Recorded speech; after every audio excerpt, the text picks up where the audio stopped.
Часто наши граждане по своей наивности, да, через своих родственников, через своих знакомых едут в Словакию или там, в Литву, ну, в страны Европы, да,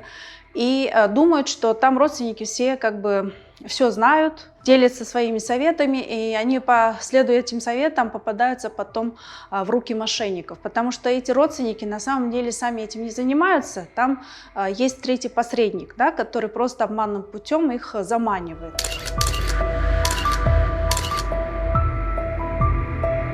По целой Европе средняя зарплата 800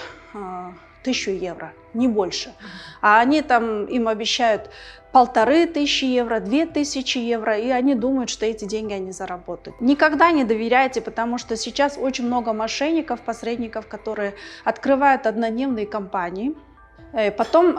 делают трудовое соглашение